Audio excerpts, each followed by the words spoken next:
Olá, meus amados, abençoados de Deus. Sejam mais uma vez bem-vindos ao nosso Reino Cast, luz para quem busca mais do que religião. Nesta mesma sonda, mais uma vez, hoje, teremos alguém que eu vos garanto, essa será o melhor podcast que você vai assistir no ano 2025. Pensem num cara que carrega uma graça extraordinária, alguém que carrega uma mensagem cristocêntrica. Por isso mesmo, hoje nós teremos aqui um grande homem de Deus que tem impactado gerações, que tem impactado vidas. Onde ele passa, os testemunhos são notórios. Estou a falar para você de grande homem de Deus, pastor Fernando de Jesus. Seja bem-vindo, meu irmão, no nosso Glória. podcast Reino Cast. Meu amigo, paz do Senhor, Amém. que alegria, que privilégio poder estar aqui com vocês, participando do Reino Cast, Amém. esse podcast que, sem sombra de dúvidas, será um divisor de águas, Glórias a Deus. não só no Brasil, mas em todas as nações onde ele chegar e alcançará o coração de muitas vidas. E é um privilégio Amém. poder participar desta mesa, desta comunhão com você aqui hoje. Amém. Desde já agradecemos a disponibilidade de estar aqui conosco.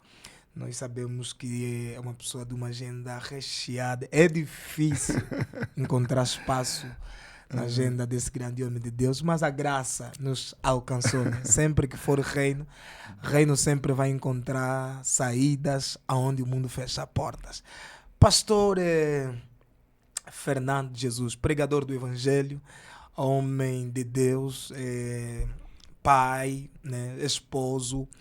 Eu queria que em breves palavras, eu tenho dito sempre como nota introdutória aqui no podcast, nós não podemos conhecer alguém se nós não conhecemos a história desta pessoa. Em breves palavras, quem é o pastor Fernando de Jesus? Meu amigo, pastor Fernando de Jesus é, primeiro, filho Amém. de uma grande mulher de Deus, irmã Maria Adélia de Jesus, uma doméstica, senhora do lar, que batalhou a vida inteira para sustentar 7 filhos sem a presença direta de um pai. E eu vim de um lar muito simples, de um bairro de periferia. Entretanto, eu fui a escolha de Deus. Deus me escolheu, me vocacionou, me chamou para ser um ministro da sua palavra. Comecei muito cedo. Com 8 anos de idade, eu já estava pregando dentro de casa, fazendo culto doméstico com a minha irmã. E, aos poucos, o ministério foi se desenvolvendo.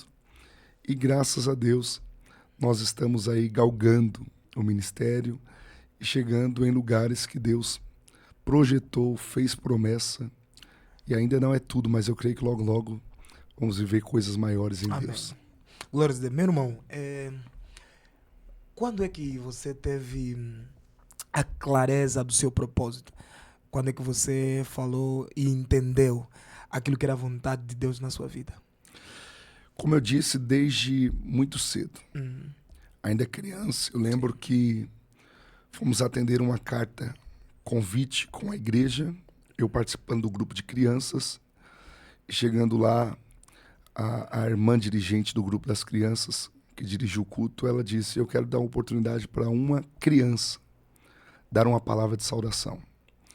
E ela esperou alguém levantar as mãos e ninguém foi. E eu levantei as minhas mãos e disse: eu quero dar uma palavra. E a palavra que eu li foi Mateus 24:35. Os céus e a terra passarão, mas as minhas palavras não hão de passar. Naquele dia eu senti a confirmação de Deus para o meu chamado. Então, a partir daquele dia eu comecei a estudar, comecei a me dedicar de fato ao Evangelho, ao Reino, às Escrituras. E houve uma certa diferença na minha vida a partir da 25 anos de idade. Porque aí foi a era que eu comecei a viver totalmente dependente do ministério, exclusivo para o ministério. Então foi neste ponto que se tornou um divisor de águas para a minha vida. Mas o ministério começou assim, desde pequeno. Amém. Disseste algo que chamou a minha atenção. Disseste que Deus te escolheu, né? Hoje, na geração, nos tempos que a gente vive, né, existem pessoas que são escolhidas por homens e existem pessoas que realmente são escolhidas por Deus. Quando é que você sentiu que realmente a tua vocação, né, você foi vocacionado ao ministério pastoral? Ao ministério pastoral, eu entendi que Deus já tinha esse chamado comigo desde a minha juventude. 18 anos de idade, 19 anos, eu senti que Deus tinha chamado pastoral. Eu sou pastor, porém não dirijo igreja. Eu costumo dizer que o carimbo do ministério pastoral é quando você dirige uma igreja. Eu sou um evangelista. Eu passo em muitos lugares ministrando a palavra do Senhor, porém eu tenho o cargo eclesiástico de pastor. É possível ser pastor sem ter igreja? É possível. É possível você ter o cargo de pastor sem ter dirigido igreja. Certo. Por quê? Primeiro que já é um chamado. Certo. É um chamado. Eu, por enquanto, estou fugindo disso. Não, tá fugindo. Já tive a oportunidade de dirigir igreja, mas por enquanto eu estou fugindo disso. Porque eu ainda quero dar continuidade no ministério itinerante. Amém. Continuar ministrando a palavra. Porém, eu já tenho a convicção disso, de que Deus tem esse chamado comigo para pastorear. Amém. Então eu sou um pastor evangelista, por enquanto, porque eu ainda não pastoreio. Porém, eu acredito que logo, logo, muito em breve, eu irei pastorear, porque esse é o chamado de Deus para minha vida. Glória a Deus.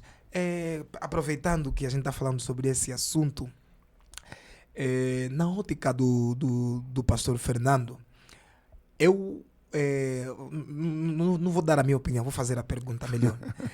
Na ótica do pastor Fernando, parece que direta ou indiretamente se faz uma hierarquia dos ministérios, né? Falando dos 5 ministérios que são estipulados na Bíblia. Parece que se faz uma hierarquia. Parece que faz evangelista aqui, pastor aqui, profeta aqui, doutor aqui. E na tua ótica, existe essa hierarquia do ministério? Biblicamente falando. Na verdade, eu acredito que, primeiro, biblicamente falando, existe essa hierarquia. Porém, a gente muitas vezes cria uma certa distinção. Certo. Entendendo que aquele é maior, esse é menor. Na ótica de Deus, todos são iguais. Amém. Na ótica de Deus não há diferença. Porém, para que possa ter um bom andamento, o culto, a igreja, em questão de liturgia, existe essas hierarquias. Existe apóstolos, existe mestres, existe pastores, existe profetas. Então tem essa distinção. Porém, diante da ótica de Deus, todos somos iguais. Certo. Mas existe essa hierarquia. Por exemplo, na Assembleia de Deus Pentecostal, o pastor Fernando é da Assembleia de Deus Pentecostal Assembleia de Deus Ministério do Belém. do Belém. Isso. Se eu tiver errado, me corrija, por favor, não tenho tanto domínio assim. Mas informalmente, pelo que eu percebo, né, parece que há uma sequência. Isso. Você começa diácono, Cooperador, começa como cooperador, depois diácono, depois presbítero, evangelista e pastor. Então, não estaria a se passar uma mensagem que, por exemplo, se eu preciso ser evangelista para depois ser pastor, não estaria a se passar uma mensagem como se pastoreio ou ministério pastoral, né, seja superior aos outros ministérios? Então, na verdade, é como se fosse uma escada ministerial.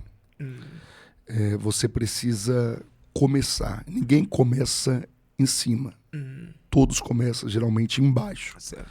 Então você começa como cooperador para um preparo. É como se eu chegasse aqui hoje nesse podcast já querendo ser aquele que cuida da iluminação desse podcast. Certo. Aquele que cuida do vídeo, da mídia, se eu não tenho preparo para isso. Então eu preciso começar. Eu começo. Eu vou começar de baixo, começando de uma função que eu vou me adaptar naquilo e conforme eu vou vendo, eu vou conhecendo as outras funções e daqui a pouco eu vou aprendendo, eu estudo sobre aquilo. Então é a mesma coisa no ministério. Você chega como membro da igreja. Você vai se batizar nas águas e depois, se você for escolhido por Deus e o pastor daquela igreja tiver um direcionamento, ele vai te separar a cooperador. Cooperador para quê? Para que você tenha um preparo. Certo. Você vai começar servindo, você vai fazer uma teologia, você vai começar a entender sobre o ministério e conforme você vai se desenvolvendo e Deus, e através da figura do pastor, vê que você tem um preparo para aquilo, aí você começa a galgar. Você passa para um cooperador, de um cooperador para um diácono, para um presbítero. Porém, eu entendi sua pergunta. É como se pastor fosse maior. Certo. Na liturgia, na igreja, sim. Sim. Quem tem um cargo de pastor é maior do que um cooperador. Porém, diante do reino, diante de Deus, todos somos iguais. Exatamente. Deixa eu ver se eu entendi. Por exemplo, para ser mais prático, evangelista é um ministério também, certo? Sim. Pastoreio, o ministério pastoral também é um ministério. Quando fala-se dos 5 ministérios, deu a uns como apóstolo, a uns como profetas, a um como mestre, a um como evangelista, a outros como pastores. Os que deu como pastor passaram necessariamente como evangelista antes de serem pastores? Sim, então, eu entendo a sua pergunta. Existem alguns casos no ministério, Sim. até no ministério que eu congrego, o Ministério do Belém, de pessoas já irem direto, dependendo da necessidade. Certo. E dependendo também do chamado da pessoa. Tem pessoas que já chegou a ser evangelista sem passar por diácono. Sim. Não é necessariamente, rigorosamente não. Você precisa passar por esse degrau.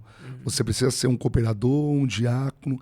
Existem casos, dependendo da necessidade, que a pessoa pode ir de cooperador a evangelista, de cooperador a presbítero.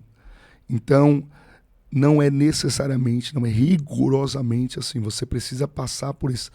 Porém, quando a Bíblia diz, eu dei uns a pastor, não significa que eu preciso ir direto ao pastoreio. Eu preciso ter um preparo. Com certeza. E esse preparo vai levar tempo, então eu preciso servir primeiro. Porque se você for acompanhar a história de Josué, Josué foi um grande líder. Sim. Mas o capítulo 1, versículo 1 do livro de Josué diz, Josué, filho de Num, servo de Moisés. Se Deus tinha uma chamada para Josué como líder, por que ele precisou ser servo? Certo. Porque nenhum líder vai conseguir liderar sem servir. Então, mesmo que você tenha um chamado para ser pastor, você não vai começar como pastor. Você precisa começar como cooperador, servindo, um diácono que serve ceia. Se for preciso, cuida dos carros lá fora, para depois você chegar a ser pastor. Porque um dia você vai ser pastor e você vai precisar cuidar do diácono. Você vai precisar pastorear um cooperador. E como que você vai ensinar sobre ser um cooperador, ensinar sobre as qualidades de um diácono se você nunca foi? Então é necessário passar para você ter até essa experiência. Se você tivesse que qualificar isso, qualificaria isso como uma doutrina ou como um dogma? Eu qualificaria isso aí como dogma, não doutrina. Amém. Porque não é necessariamente uma exigência da Bíblia. Certo. Você precisa ser um cooperador para ser o diácono. Não é necessariamente uma exigência da Bíblia. Amém, glória a Deus. Nessa mesma linha de conversa, vamos falar um pouquinho do ministério profético. Eu creio que se existe um ministério, nada contra os profetas, entendam-me bem, por favor. Se existe eu conheço homens e profetas realmente de Deus, vasos de Deus. Porém, a gente vai ser realista e coerente em dizer que se existe um ministério que tem escandalizado bastante o movimento evangélico no mundo, no Brasil, em Angola, é o movimento, ou seja, o ministério profético. Na sua ótica, quando você olha para o Brasil, como é que você vê este movimento? Infelizmente, eu preciso dizer, esse é um assunto polêmico.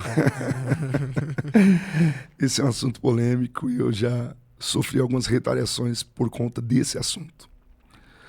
Primeiro, eu priorizo muito a palavra. Amém. A palavra é a maior profecia. Amém. A palavra é a maior profecia. Porém, eu respeito muito o ministério profético.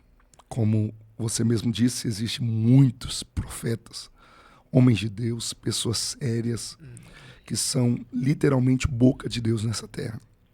Entretanto, esse ministério tão sério tem sido banalizado. Banalizado por conta de pessoas mal intencionadas. E, infelizmente, por conta de uns, todos acabam pagando. Inclusive os sérios acabam sendo taxados como falsos por conta de alguns que têm banalizado esse dom tão sério, esse chamado tão sério. No Brasil, infelizmente, de um tempo para cá, as coisas têm piorado. E eu preciso dizer isso aí com muita dor no coração. Piorado. Com falsas profecias, com enganos escancarados, pessoas que brincam com o sentimento das outras, principalmente agora com esse meio nosso, tecnológico, onde você coloca informação em todo lugar. Facebook, Instagram, todas as plataformas digitais têm informações suas. Então as pessoas de má fé, né, utilizam essas informações e passam na igreja como se fosse uma profecia, como se fosse uma revelação, quando na verdade aquilo ali é um engano. Mas eu preciso dizer para aqueles que estão nos ouvindo, não tenha esse ministério tão sério, não tenha ele como engano por conta de alguns, porque esses alguns pagarão conta com Deus. Mas ainda tem profetas como Micaías, que diante de Acabe, diante de Josafá, enquanto se passaram 400 falando a mesma coisa, para atrair aplausos, para atrair aprovações de Acabe, de Josafá, tinha o Micaías que estava guardado, que estava escondido. E quando o mensageiro foi buscar Micaías por mando de Acabe, o mensageiro disse para ele: olha, todos que passaram antes de você, as palavras foram de aprovação. Ai de ti se falar alguma coisa contra. E Micaías olhou para o mensageiro e disse: aquilo que Deus colocar no meu coração é aquilo que eu vou falar. Então eu acredito que nesta geração ainda tem profetas que falam aquilo que Deus manda. Porque profeta não precisa inventar. Profeta não inventa nada. Profeta só repete. Repete o quê? Repete o que Deus manda. Então eu acredito ainda nos homens e mulheres sérios de Deus. Muito forte, muito forte. Profeta não fala aquilo que as pessoas querem ouvir. Profeta fala aquilo que Deus mandou falar. A profecia, ela precisa principalmente cumprir 3 elementos. A profecia precisa edificar, a profecia precisa consolar e a profecia precisa exortar. Quando vem um profeta que revela CPF de alguém, que revela a placa de carro de alguém, que revela a roupa ou, vamos lá, coisas materiais que a pessoa tem, qual edificação, qual exortação e qual consolação essa profecia traz para a igreja? É aí que está o ponto. Não edifica em nada, não consola em nada e também não exorta em nada. Na verdade, isso aí é um meio de aprovação. Porque, e eu vou dizer isso aqui com muita seriedade, os culpados não são só esses falsos profetas. A igreja tem meia culpa nisso. A igreja tem meia culpa nisso. 50-50. Meu Deus. Porque a igreja atual tem dado mais credibilidade para essas falsas profecias, placas de carro, nomes, CPF, coisas que você mesmo sabe. Coisas que os golpistas, quando querem aplicar um golpe, sabem. A igreja tem dado mais credibilidade para isso do que para a palavra.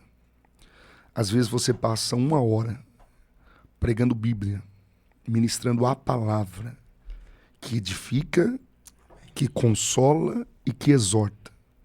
E a igreja está assim, ó, parada, olhando para a sua cara. Muitas vezes não cai uma lágrima, não adora, não recebe, fica mastigando um chiclete dentro do culto. Só que nesse mesmo culto, que você ministrou 1 hora de palavra, edificação, exortação, consolo, Depois dessa 1 hora, se entrar um profeta e ele for ao encontro de uma pessoa e falar o nome dessa pessoa, essa pessoa se acaba de chorar.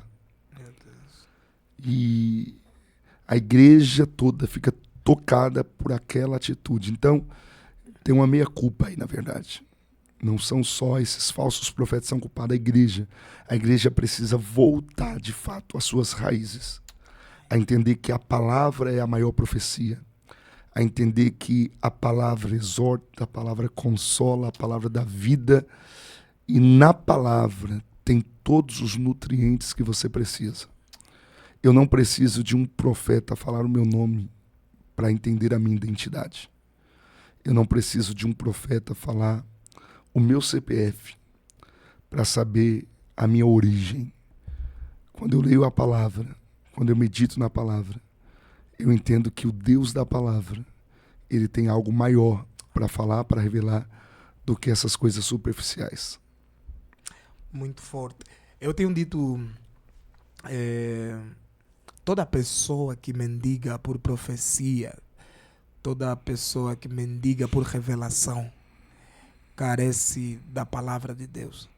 Porque quando você conhece a palavra, não existe nenhuma profecia que vai sair na boca de um homem hoje que seja maior do que a palavra. Não existe nenhuma revelação que o homem de Deus vai trazer hoje que seja maior do que a palavra.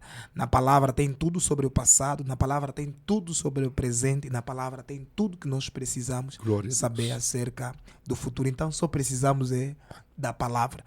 Reiteramos aqui, não estamos a falar nada contra o movimento profético. Não, estamos a abrir a sessão para falar daqueles que têm, infelizmente, manchado o nome do Evangelho. Não vamos citar aqui nomes por uma questão de educação, né, e por uma questão também de não querer causar tumulto. O foco do podcast não é isso. O foco é levar reino, despertar mente das pessoas. Por exemplo, vou falar de um cenário sem falar o nome da pessoa, em que um profeta estava num culto. Eu vou precisar da opinião do homem de Deus. Estava num culto.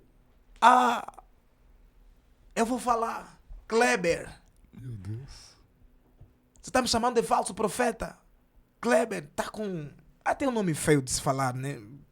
Nem aqui eu consigo falar. Imagina numa igreja. Sim.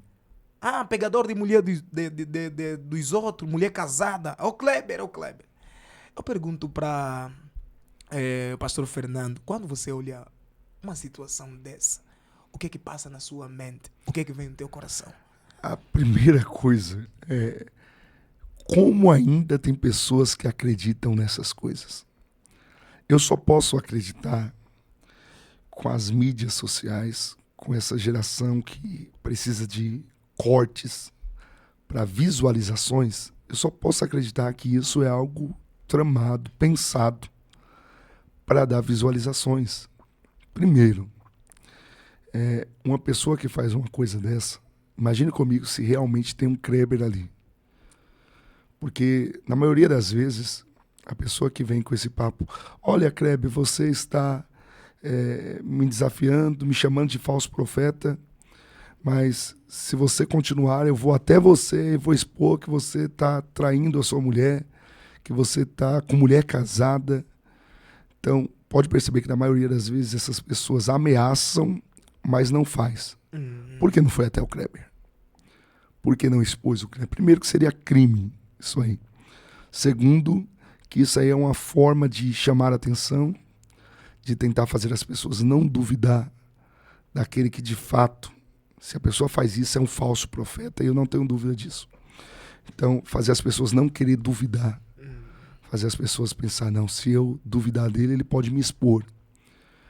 Então isso, eu fico com uma dor no coração de saber que tem pessoas que ainda caem numa conversa fiada dessa, numa mentira dessa. E isso aí só pode ser para um recorte, para uma visualização, só pode. Mas aí eu vou concordar contigo quando você falou que a igreja tem sido 50% em parte culpado disso. Porque o que mais me escandaliza não é a pessoa às vezes que fala, mas é o povo que senta para ouvir. Sim. Entende? Porque eu acredito que qualquer pessoa coerente, biblicamente, levantaria daquele lugar e ir embora. Com certeza. Mas pelo contrário, parece que o povo aplaude. Aplaude. É aquilo que você falou, se chegasse lá um cara trouxesse Bíblia, se calhar aquela envolvência não teria. Mas que Deus tenha misericórdia de nós, né? Com certeza. Minha oração. Homem de Deus, é pregador, né? Pregador. É itinerante, prega em todo canto do Brasil. Mas eu queria perguntar para você, ser um pregador itinerante não vem também com alguns riscos quando se não se tem um equilíbrio? Vou melhorar a pergunta. É importante na vida de todo homem de Deus, na vida de toda pessoa que serve no altar, ter um tempo, né, com Deus. Tem acontecido muitas das vezes que pregadores itinerantes, às vezes fica notório que vivem repetindo mensagens. Você vê que a mensagem que pregou aqui, tal. Eu tenho um amigo meu que é tecladista e Faz fundo musical. faz fundo para uma galera aí de pregadores. E fala, cara, quando ele começa a pregar, eu já nem presto atenção na palavra. Porque é sempre a mesma coisa. O que está na base disso? Será que é Deus quem orienta para ficar se repetindo uma mensagem mais de 15, 20 vezes? Ou a pessoa começa a carecer de tempo de meditação, de tempo de intimidade, de tempo de busca com Deus? Então, infelizmente, essa é uma realidade. Muitos pregadores, principalmente itinerantes, eles repetem muitas vezes a mesma mensagem. Mas, primeiro, quero deixar claro aqui que não tem nenhum ponto na Bíblia que diz que é errado repetir a mensagem. Então, eu aprendi com o meu professor de teologia, ele falou que a mensagem, para ficar boa, você tem que pregar no mínimo ela 100 vezes. Meu Deus. Depois que você pregar ela 100 vezes, ela começa a ficar boa. A mensagem, para ficar boa, você tem que pregar no mínimo No 100 mínimo, vezes. 100 vezes a mesma mensagem. Por quê? Porque nunca a mensagem será a mesma mensagem. Você pode pregar ela, os tópicos podem ser o mesmo, as aplicações podem ser a mesma, mas a revelação em si nunca será a mesma. Amém. Deus sempre vai tratar com a pessoa de uma forma diferente. Por exemplo, se eu pregar o Salmo 23 aqui, Deus vai falar de uma forma. Se eu pregar o Salmo 23 em outro lugar, Deus vai falar de outra forma. E quando a gente vai ouvir um cantor, a cantora do momento agora, Nani, né? Bem, Nani. Isso, Bênção angolana. de Deus, Angolana, nossa irmã Isso, angolana. abençoada. Bem, Me fala uma coisa, se você for em um evento, em um culto, em um show, ouvir a cantora Nani, você gostaria que ela cantasse o mesmo louvor, aquele que fez ela ficar conhecida nacionalmente, internacionalmente, que é o Vou Orar, que é outro que ficou muito conhecido também. Nas horas. Jesus está lá. As pessoas, quando vão ouvir um cantor, eles querem ouvir o mesmo hino. Então, se eu for em um evento e a Anaí não cantar esses dois louvores, eu vou sair chateado. Então, Anaí, os cantores podem repetir o louvor. O pregador não pode repetir a mensagem. Então, repetir mensagem não tem problema nenhum. Tanto que a Bíblia, desde quando ela é a Bíblia, ela tem as mesmas palavras. Nunca mudou.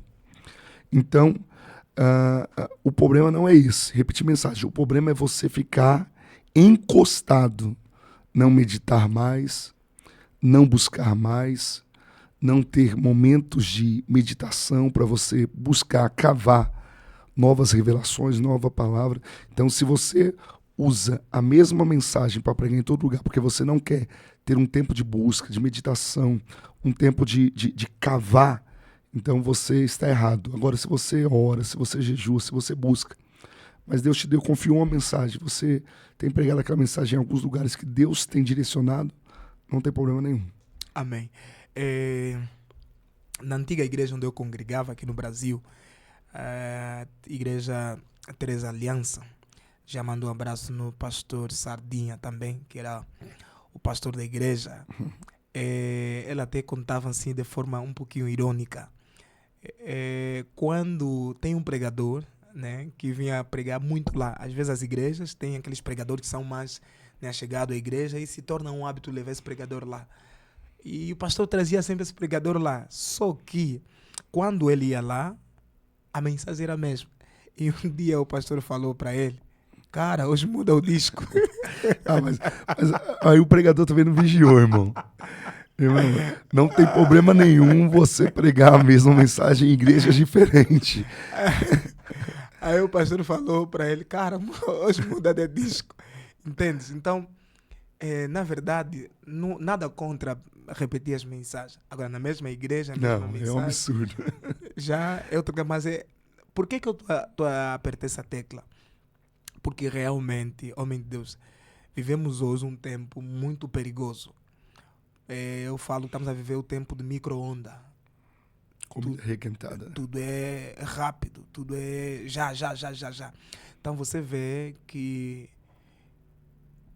muitos carecem mesmo de tempo de busca, de tempo de intimidade, de tempo de reconstrução. Porque toda pessoa que serve precisa ter tempo com Deus, precisa ter tempo de abastecimento espiritual. Como é que o homem de Deus consegue? Com o ministério da itinerância, família e ter o tempo de intimidade com Deus. Como é que no teu ministério, como é que você consegue equilibrar essas coisas? Tudo é questão de prioridade. Amém. A gente precisa entender que tudo na vida é prioridade. Primeiro, Deus. Segundo, família. Terceiro, ministério. Repete, por favor. Tudo é questão de prioridade. Primeiro, Deus. Segundo, família. E terceiro, ministério. Não podemos pular nenhum desses. Não é primeiro Deus, segundo ministério e terceiro família. Porque se eu não colocar Deus acima de tudo, eu não tenho família e eu não tenho ministério.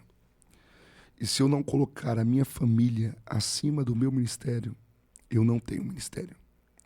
Porque a minha família é a base do meu ministério. Então, se Deus está em primeiro lugar, eu preciso ter prioridade ao Senhor.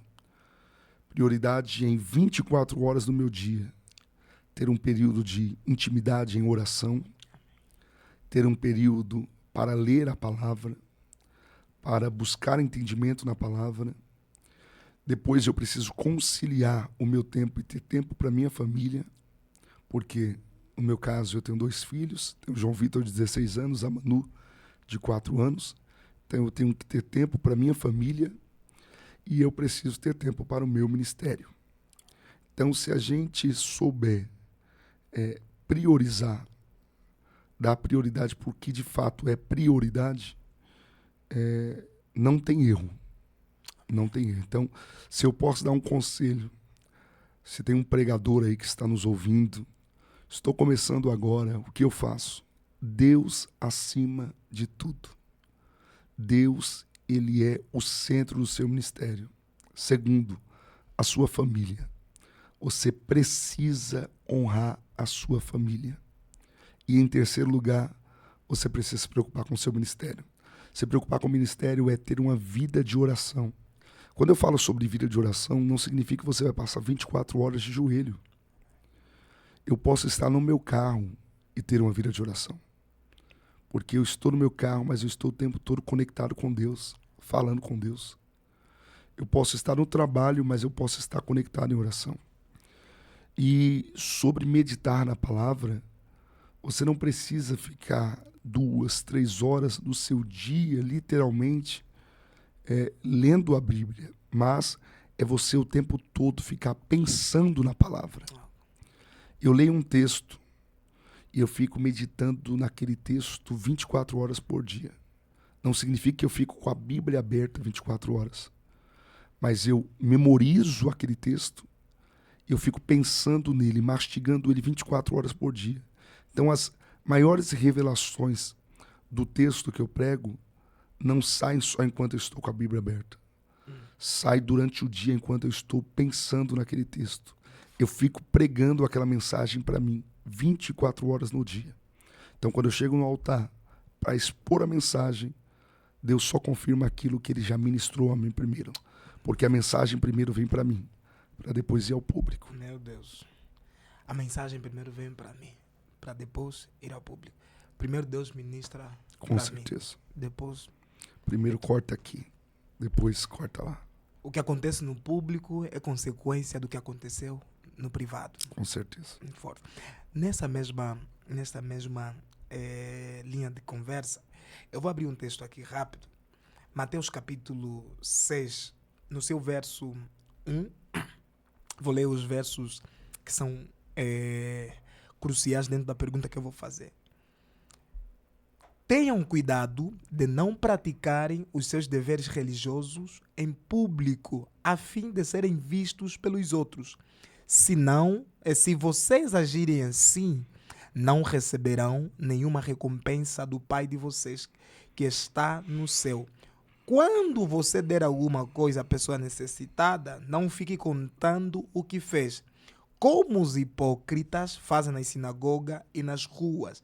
Eles fazem isso para serem elogiados pelos outros. Eu afirmo a vocês que isto é verdade. Eles já receberam sua recompensa. Eu vou ler o 5, verso 5. Quando vocês orarem, não sejam como hipócritas. Eles gostam de orar de pé nas sinagogas e nas esquinas das ruas para serem vistos pelos outros. Eu afirmo a vocês que isto é verdade. Eles já receberam sua recompensa. Mas você, quando orar, vá para seu quarto, feche a porta e ore a seu pai, que não pode ser visto. E o seu pai, que vê o que você faz em segredo, lhe dará a recompensa. Eu quero perguntar o seguinte, né? Diante desse texto, eu acredito que o homem de Deus já sabe o que eu vou perguntar. Hoje o que nós vimos é uma exposição exagerada daquilo que tinha que ser privado. Por exemplo, a pessoa está a fazer um propósito, tem que publicar na internet, estou a fazer aquilo. A pessoa está em consagração, tem que publicar, estou em consagração. A pessoa vai fazer um jejum, tem que publicar, tem jejum. Na ótica do homem de Deus, qual é a tua opinião diante de Deus com base naquilo que a Bíblia diz a respeito dessas coisas? Então, infelizmente, voltando ao assunto, com essa exposição, com as mídias sociais, Sim. com visualizações, likes, curtidas e etc. A nossa geração, infelizmente, não consegue mais fazer nada no secreto. A pessoa que vai fazer um propósito de oração, se o propósito de oração é um particular dela, eu digo se é um particular dela, é algo que Deus pediu para ela. Então, não tem necessidade nenhuma de fazer uma live, de divulgar. Se eu estou em jejum, um jejum que é um particular meu, algo que Deus direcionou para mim, eu não tenho necessidade nenhuma de fazer uma live, de expor que eu estou em jejum.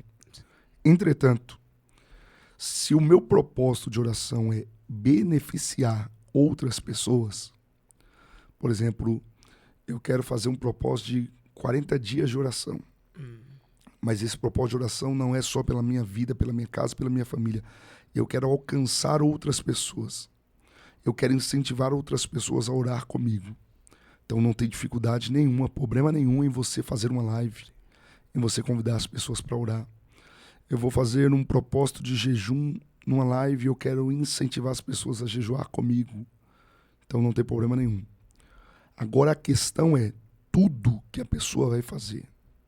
Tudo a pessoa divulgar é porque aquela pessoa está querendo o galardão dela. E se eu recebo o meu galardão aqui na terra, eu deixo de receber o meu galardão com Deus. A mesma coisa serve para um bem que eu vou fazer. Se você conhece uma pessoa que está passando por uma necessidade, você sabe que aquela pessoa precisa de uma ajuda, questão de mantimento, de uma cesta básica. Você pega aquela cesta básica vai entregar para aquela pessoa, mas antes de entregar, você tem a necessidade de fazer um vídeo, você tem a necessidade de fazer uma fotografia, de expor aquela pessoa para mostrar para outros que está fazendo, ali você perdeu o seu galardão.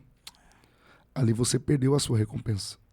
Porque você não está fazendo com o real propósito de ajudar somente. Você está querendo ser visto. E esse texto de Mateus 6, guardai-vos de fazer a vossa esmola diante dos homens. Ou seja, o que você faz para aparecer, você já perdeu o real propósito daquilo. Tanto serve para oração, para jejum ou para uma ajuda. Se você fez para aparecer, você já perdeu o real propósito daquilo. Até lá mais abaixo do texto ele vai continuando falando, mesmo quando ele fala até nem deixem cabelo crescer nem as barbas, para que todo mundo saiba que vocês estão em algum sacrifício ou propósito. Eu estou com a barba assim um pouquinho. Não é jejum não, né? Estou sem tempo de ir na barbearia. Porque hoje parece que virou, né? As pessoas querem parecer espiritual, sabe? Sim. E eu falo para as pessoas assim, todo mundo que quer parecer é porque não é. Quem é não precisa querer parecer, entendeu? Homem de Deus, eu tenho ciência de que a caminhada ministerial não são só flores, né? Tem também espinhos na caminhada. Sim. E todo homem de Deus que carrega uma graça de Deus, na verdade, inevitavelmente passa por esses espinhos. Na tua caminhada ministerial, se eu puder perguntar para você qual foi o cenário em que você viveu, em que marcou o teu ministério, que sabe, foi aquela situação que você viveu, que você pergunta, meu Deus, por quê? Cadê isso? Meu Deus, qual foi esse cenário? Na verdade, a vida de um pregador, de uma pessoa que é dedicada ao ministério, ela é feita de desafios diariamente. Eu costumo dizer que quem vê o close, quem vê a foto, quem vê o post, não vê o processo, não vê os bastidores. E nessa caminhada de longos anos, o que marcou mais a minha vida, meu amigo Ômega, foi um dia que minha esposa estava grávida, estava gestante, e já era a segunda gestação. Já tinha o João Vitor, que é o meu filho primogênito, e aquela segunda gestação foi muito desejada. Era um desejo muito grande do nosso coração. E caminhando, normalmente, atendendo as agendas, e eu faço questão da minha família estar comigo em praticamente todas as agendas. É poucas as agendas que eles não estão comigo.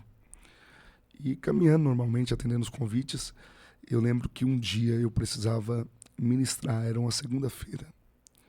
E no período da tarde, minha esposa começou a sofrer com um sangramento. E ela gestante, e para quem está gestante, sangramento não é algo normal. Corremos ao hospital e ela fez alguns exames e foi constatado que ela estava tendo um aborto espontâneo. Minha esposa estava perdendo o nosso filho, o nosso bebê ali no ventre dela. E corremos de um lado para o outro e a última palavra do médico foi essa: não tem mais o que fazer. A sua esposa acabou de ter um aborto. Não tem mais o que fazer, ela já perdeu. Vocês podem voltar para casa porque a sua esposa já perdeu. E naquela ocasião eu fiquei pensando, e agora? Como que eu vou pregar hoje à noite? E era um propósito de campanha sobre milagres. Meu Deus. E eu disse, como que eu vou pregar sobre milagres, sendo que a minha casa precisava de um milagre e não viveu o milagre? E eu pensei seriamente, primeiro, pela minha esposa, em cancelar aquele compromisso. Mas eu disse, não, eu vou. E naquela noite, eu e a minha esposa fomos ao culto. Ela não ficou em casa, ela foi comigo ao culto, tinha perdido o bebê. E eu subi no altar para pregar e eu disse, Senhor, e agora, como que eu vou pregar? Como que eu vou pregar? E a igreja não sabia de nada. E naquele dia foi como se eu tivesse pregado a melhor e a maior mensagem do meu ministério. Foi o dia que Deus falou para mim assim, ó, ser servo é isso. É você servir o que os outros precisam e o que você precisa, mas muitas vezes você vai ter que servir o que você não tem, Meu Deus. porque quem é dono do ministério sou eu. E Deus me fez lembrar de Neemias, porque Neemias recebeu uma notícia de que os muros estavam fendidos, as portas queimadas a fogo, e a cidade dos sepulcros dos seus pais estavam totalmente em humilhação e vergonha. Mas o rei chamou Neemias para servir o vinho. E o vinho na Bíblia aponta para a alegria. Como que eu vou servir a alegria se eu estou triste? Neemias colocou uma alegria no rosto e foi servir. Porque serve a isso. Então, um dos desafios do ministério é esse. É você ter que abraçar quando precisa de um abraço. É você ter que sorrir quando está chorando por dentro.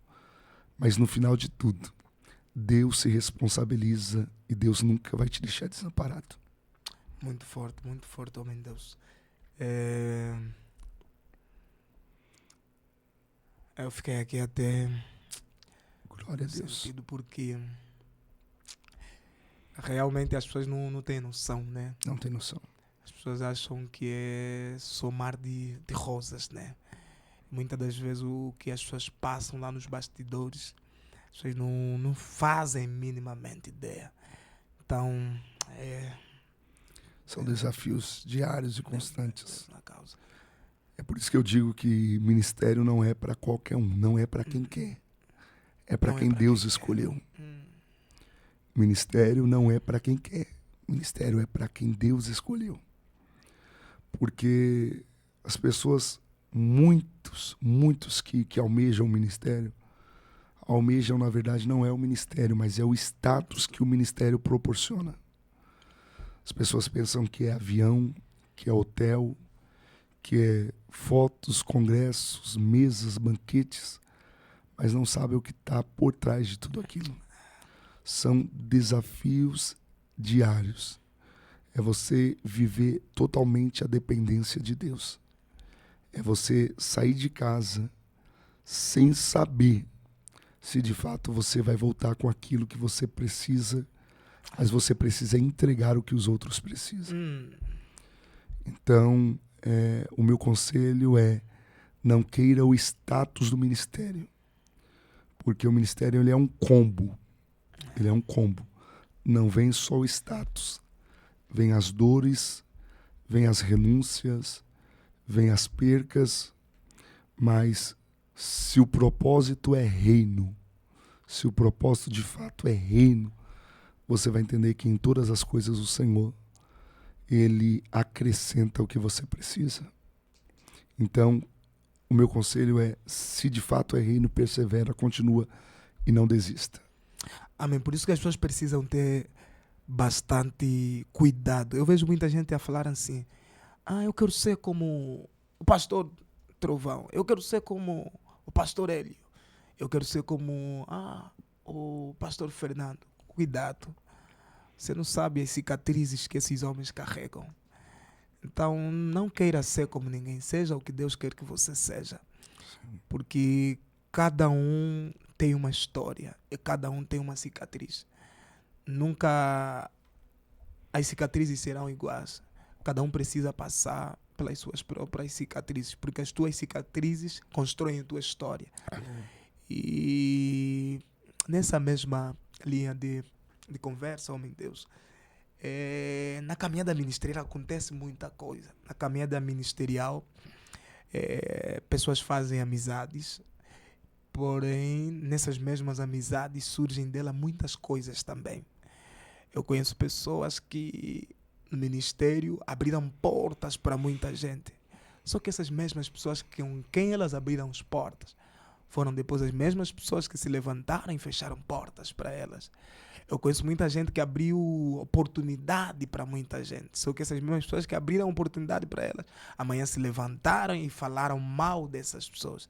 Na tua caminhada ministerial, como é que você lida com as amizades falsas? No ministério, eu costumo dizer que você vai ter poucos amigos. Deveria ter muitos. Afinal de contas, nós estamos falando de ministério, de reino, de igreja. Mas na caminhada ministerial você vai ter poucos amigos. Por que poucos amigos? Porque as pessoas, e quando eu digo as pessoas, eu não estou generalizando, mas a grande maioria. As pessoas, elas se aproximam de você com uma falsa intenção. Até parece que é para somar, mas na verdade é para te tornar refém. Quando falamos sobre abrir portas, eu não posso abrir uma porta para o Edima para tornar o Edima refém de mim através daquela porta. Olha, eu te abri essa porta. Então, ou você abre outra porta para mim, ou você tem que se lembrar o tempo inteiro que foi eu que te abri aquela porta, porque senão, da mesma forma que eu abri, eu vou fechar. Eu não posso te tornar refém. Então, eu costumo dizer que tem alguns lugares que você só vai chegar através de uma indicação. Certo. Então, você precisa ter amigos. Ter amigos. Por exemplo, nós se conhecemos em um culto na igreja do pastor Saulo. Um abraço ao pastor Saulo. Um abraço ao pastor Saulo. Deus abençoe a pastora missionária Aline também, toda a igreja. Ou seja, se não fosse através do pastor Saulo, eu poderia te conhecer em outro lugar. Mas talvez não te conheceria antes ou naquela data. Então existem pessoas que serão pontes, como amizades que serão pontes, que vão te conectar. Então a gente precisa ter amizades. Mas essas amizades não podem nos tornar refém. Eu não posso tornar ninguém refém por conta de uma porta que eu abri. Então, como que eu vou conhecer uma verdadeira amizade e uma falsa amizade? A verdadeira amizade é aquela que vai fazer algo por você sem esperar algo em troca. Então, se começou com essa conversa, olha, eu estou fazendo por você, quero ver o que você vai fazer por mim, não é uma verdadeira amizade. Porque a verdadeira amizade não espera nada em troca. Então, se começou com essa conversa, está aí um detalhe de uma falsa amizade. Então, se eu posso te aconselhar, existem lugares e oportunidades que é melhor você esperar o tempo de Deus. Não meta os pés pelas mãos. Porque o que é seu, o que está projetado para ser para você, no tempo de Deus vai chegar. Às vezes as pessoas podem facilitar, mas se essa facilitação vir como refém, é melhor você não entrar nesse negócio. Então, no ministério tem muito isso. Muito isso. Eu nessa caminhada, já passei por muita situação como essa. De amigos, entre aspas, que abriram portas, e esses mesmos amigos depois tentaram me queimar essa porta e fechar essa porta. Graças a Deus, eu costumo dizer que eu não trato igreja como uma agenda. Amém. Eu trato como família. Então, quando eu chego numa igreja, eu não se preocupo só em pregar para aquele público. Eu faço uma aliança, eu faço uma amizade. Então, o pastor me conhece, a igreja me conhece. Então, mesmo que depois esse mesmo que abriu a porta tentar fechar a porta, o próprio pastor fala, olha, mas eu conheço ele, aquilo que você está falando não O que não tenta procede. queimar acaba sendo queimado, né? É o caso da fornalha, né? Oh, meu Deus, muito forte. É muito forte o que o Deus falou. E é muito importante nós entendermos isso. Eu falo para pessoas assim, amizade não é... Como é que chama? Como é que chama isso em... Esqueci o nome. Como é que chama troca de mercadoria? Chama-se o quê? Barganha, troca de moeda. Por aí, esqueci o nome. Esqueci o nome disso, mas é isso. Quem ajuda não precisa esperar nada em troca. Mas quem é ajudado, saiba dizer obrigado. Isso. A vida é sobre isso. Se ajudou, tá tudo bem, não espera nada em troca. Porque se você esperar sempre em troca, você acaba sendo decepcionado. Porque a gente vive uma geração, infelizmente, é a geração de ingratos pro max. Porém, só faça o bem sem olhar a quem, sem esperar nada em troca. Mas você que te ajudaram, saiba dizer obrigado. Porque eu falo assim, pastor,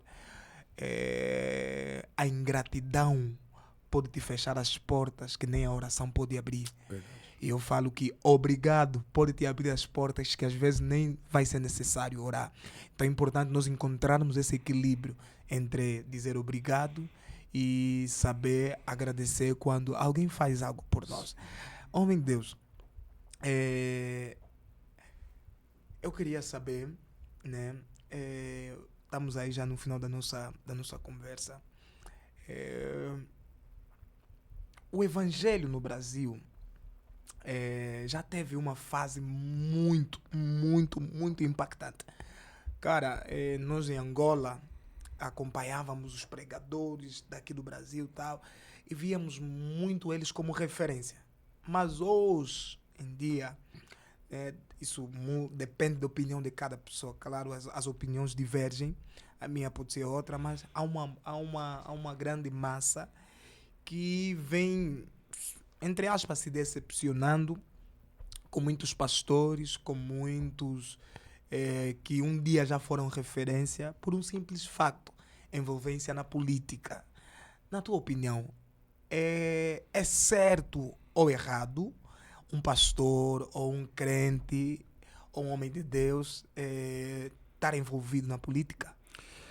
Eu acredito que, como cidadão, todos nós temos o dever de se envolver com política. Afinal de contas, nós escolhemos, quando votamos, nós estamos ali selecionando um representante, alguém que vai nos representar, seja na Câmara, seja no Senado, seja no governo. E nós precisamos estar envolvidos até para poder ter o direito de cobrar.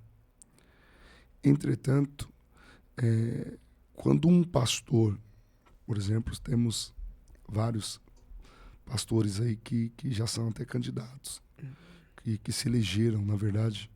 Temos uma grande referência aí, que é o pastor Marco Feliciano. Sim, uma bênção. Isso, que foi um dos primeiros aí daquela época dos Gideões. Foi um dos primeiros a receber uma fama internacional.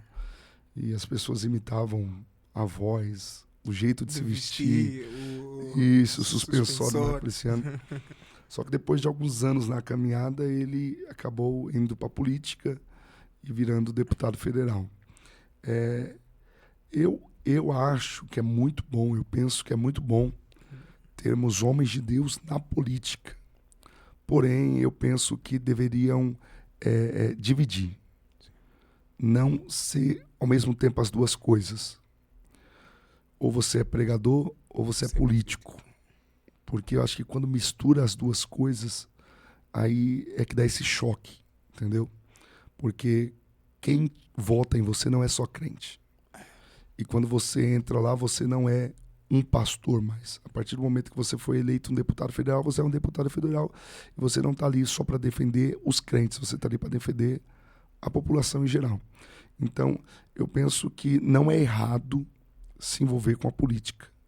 É até bom que se levante homens de Deus, mulheres de Deus, que entrem na política e não se corrompam lá dentro, mas que saibam dividir. Se o meu tempo como pregador até aqui se encerrou, então agora eu entro na política, mas eu deixo de pregar.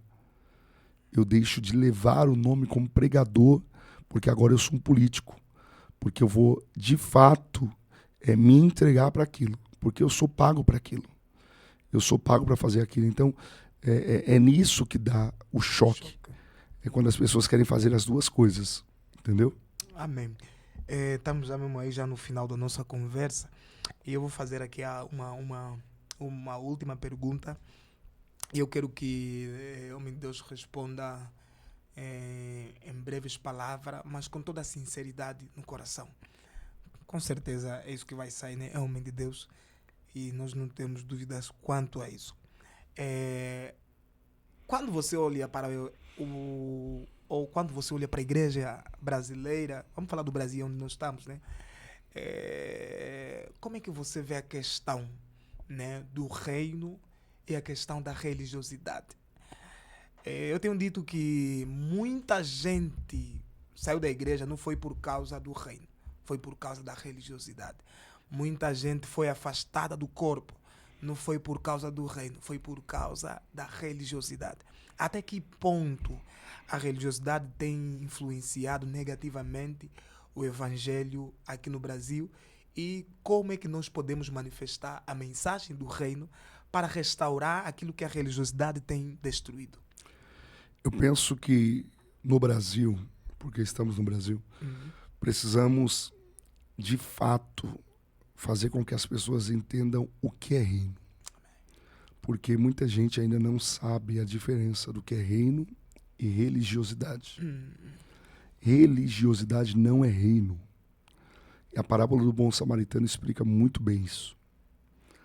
A religiosidade de um sacerdote fez ele ver um homem caído, meio morto, e passar a largo, a distância daquele homem e deixar ele caído. Enquanto um bom samaritano, vendo aquele homem caído, ele parou, cuidou das suas feridas, ele levou aquele homem para uma estalagem e pagou todo o cuidado daquele homem. Se alguém tivesse que pregar sobre Jesus ali e uma vida ser impactada através do reino, seria o sacerdote ou o samaritano? O samaritano. Porque o sacerdote tinha conhecimento, mas ele não tinha atitude.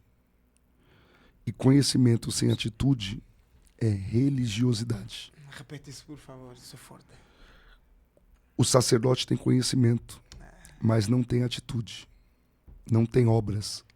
E conhecimento sem atitude não é reino, é religiosidade. Então a gente precisa entender de fato o que é reino e o que é religiosidade. A maioria das pessoas que se afastaram da igreja, a maioria das pessoas que estão decepcionadas, elas não estão decepcionadas com Deus. Elas não saíram da igreja por conta de uma promessa que não se cumpriu. Elas estão decepcionadas com os homens. E eu preciso falar isso agora com muito detalhes. A igreja precisa voltar a pregar sobre o reino. E o reino é misericórdia. E o que menos a igreja tem hoje em dia é misericórdia. Eu sou um pregador, você é um pregador. Deus já te usou muito. Quantas pessoas que estavam caídas, Deus levantou através de uma mensagem que Ele confiou na sua boca. Quantos casamentos foram restaurados através de uma palavra que saiu em uma ministração. Quantas igrejas, quantas pessoas você já serviu. Mas como ser humano, você está propício a cair. E se você tiver um deslize hoje, as mesmas pessoas que foram ajudadas por você, as mesmas pessoas que foram beneficiadas pelo dom que Deus te deu, serão as primeiras a tacar pedra em você e te derrubar. Hoje as pessoas se alegram pela vida de alguém que caiu. As pessoas pegam um print, compartilham.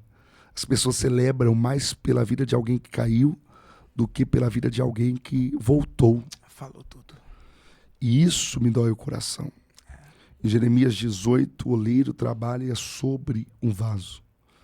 E o vaso que se quebra na mão do oleiro, o oleiro torna a fazer dele outro vaso. Porque o oleiro entende, existe uma segunda chance. Amém.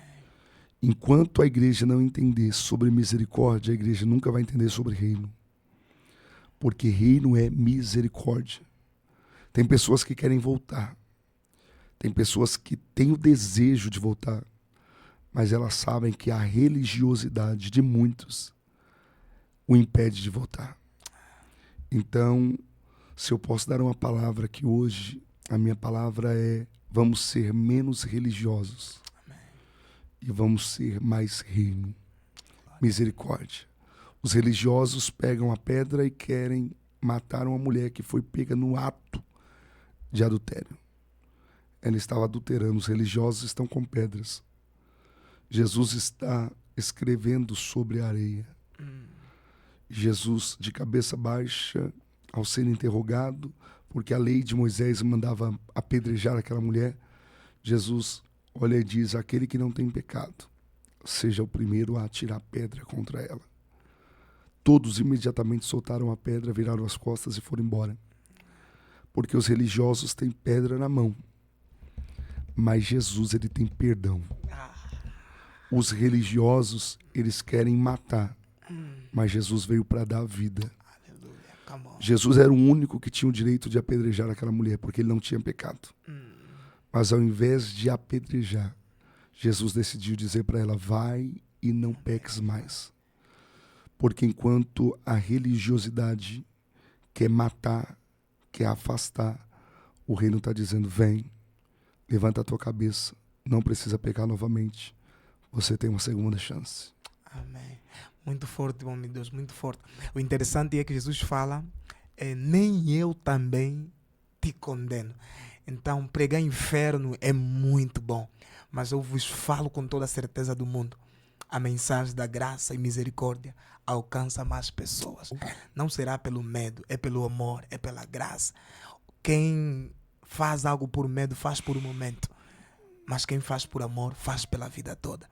Quando Pedro sai do barco para ir até onde estava Jesus, a Bíblia diz que Pedro começa a caminhar, mas estava de olho em Jesus. Quando Pedro tira o olho de Jesus, Pedro começa a afundar. Só que um detalhe interessante, aonde Pedro afundou.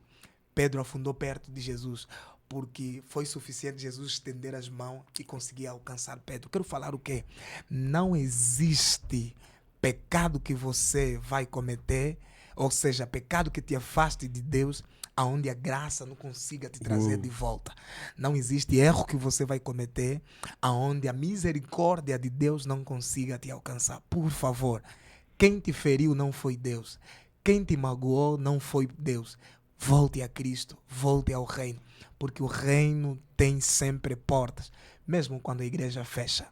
Que Deus abençoe, meu pastor. Muito obrigado, meu irmão, por aceitar nosso convite. Nós fomos aqui muito honrados. Se dependesse de mim, eu já estava sentindo aqui arrepios. Queria tirar dinheiro aqui para selar a palavra aqui. Glória. Nós lá em África, quando a palavra está nos cuiar, assim usamos essa expressão, está a entrar lá nos ossos, nós selamos como oferta. Mas que mentalidade. É dessa mentalidade que realmente precisamos. Muito obrigado, pastor Fernando de Jesus. Manda um abraço para sua esposa, para toda a sua família. E para encerrar, antes de eu encerrar, deixa uma mensagem. Vamos supor não. Olha para aquela câmera, tem o universo todo te olhando agora. Qual seria a mensagem que você deixaria para quem te ouve agora? Primeiro eu quero agradecer, louvar a Deus pela vida do Edima Ômega, pelo convite, estar aqui no Reino Cast, sem sombra de dúvidas. É um privilégio, uma alegria. E de pronto, ao receber o convite, de pronto eu aceitei, porque a gente entende aquilo que de fato é reino e aquilo que na verdade é só buscando um destaque, uma visualização. Amém. Eu tenho certeza que esse podcast vai chegar em lugares que você ainda não tem dimensão. É um cumprimento de promessa de Deus. E eu quero liberar uma palavra para as pessoas que estão nos acompanhando. E esta palavra é direcionada por Deus ao seu coração. Então, não perca nada daquilo que será liberado a partir de agora, porque será um divisor de águas de Deus para a sua vida. A Bíblia fala sobre uma menina que foi levada cativa da Síria, ou melhor, de Israel para a Síria. E ela estava a serviço da mulher de Naamã. Naamã, ele era um general, ele era alguém de importância no exército da Síria. O seu senhor confiava muito nele. E esta menina que foi levada cativa, ela tinha tudo para ser alguém revoltada com a vida, ela tinha tudo para ser alguém triste com a vida, porque ela saiu da sua terra natal e ela está como cativa, ela está como uma empregada na casa de um estranho. Mas, mesmo ela estando na casa de alguém que é considerado um estranho, ela foi boca de Deus naquele lugar. E ela disse um dia, comentando com a sua senhora: Oxalá que o meu Senhor, conhecera o profeta, o homem de Deus que está em Samaria, ele certamente seria restaurado da sua lepra, porque Naamã, ele era leproso. Sabe o que eu aprendo com esta menina? Não importa o lugar onde você está e as condições que você se encontra, exerça o propósito que Deus confiou nas tuas mãos. Eu estou falando para alguém que talvez você não esteja na melhor fase da sua vida, talvez você não esteja no melhor cenário da sua vida, mas execute o propósito que Deus confiou nas suas mãos. Porque se você abrir a sua boca, Deus vai alcançar corações de alguém que está ferido. Se você abrir a sua boca, o propósito será cumprido. Então, não se perca. Não deixe que este cenário limite o que Deus tem para você. Abra a sua boca, seja profeta de Deus, porque através da sua vida, Deus impactará não só um Naamã, mas Deus impactará toda uma nação. Receba esta palavra de Deus para a sua vida. Que forte. Muito obrigado mais uma vez, pastor Fernando, meu amigo, muito obrigado por este privilégio de sentar aqui e conversar contigo acerca do reino. Obrigado por colocar uma semente neste podcast e nós queremos que aonde nós chegarmos, essa semente vai certamente frutificar. Quero agradecer a todos por mais uma vez estiverem conosco aqui no nosso podcast Reino Cast. Que Deus em Cristo Jesus abençoe sua casa, Deus em Cristo Jesus abençoe a sua família. Um abraço ao nosso pessoal aqui da produção, um abraço à Rextoria. Você que está aí do outro lado, tem um projeto, você tem uma empresa, você quer gravar vídeos publicitários, você quer realizar podcast, você quer cobertura para eventos, não existe lugar melhor. Vem aqui na Rextoria. Por que Rextoria? Porque aqui contamos sua história e ninguém vai contar melhor a tua história se não for a Rextoria. Vem para cá que certamente estou a te falar com propriedade de causa. Certamente você não vai se arrepender. Por isso que o Reino Cast está aqui na Rextoria. Porque Reino conta a história, conta a mensagem, transmite palavra, tudo aquilo que nós acreditamos. Por isso que estamos aqui junto com a Rextoria para levar até a você essa mensagem do Reino. Juntamos o útil e o agradável. Meu Deus lhe abençoe. Eu quero mandar também um abraço ao nosso querido pastor Hélio Tenor e a nossa pastora Sandra, nossos pais espirituais, ou nossos pastores aqui no Brasil, na Igreja Assembleia de Deus Missão Sapupemba. Um grande abraço, meus pastores, e um abraço ao meu amigão aí, Guga, que infelizmente ontem foi furtado, tentaram furtar o carro dele, e cara que tem nos ajudado bastante, mas Deus é bom que não permitiu que essa tragédia fosse acontecer. Meu apelo para você que está aí do outro lado, se você tem essas práticas, por favor, se arrependa, venha para Cristo. Não vai adiantar em nada viver essa vida. Deus te ama e nós estamos aqui para te acolher, para te abraçar, para te instruir. Que Deus abençoe. Reino Cast, luz para quem busca mais do que religião. A religiosidade aprisiona, mas o reino liberta. Até o próximo episódio. Teremos todo o prazer em estar com você. Que meu Deus abençoe. Pastor Fernando Jesus, muito obrigado. Aqui amigo, vai. Obrigado. Nosso abraço. Deus abençoe. Deus possa nos abençoar. Foi um prazer. Obrigado! Aqui falou para vocês, não falei no princípio, missionário Edimão, mas vocês também já me conhecem, estão mesmo aqui no meu canal, né? Deus abençoe.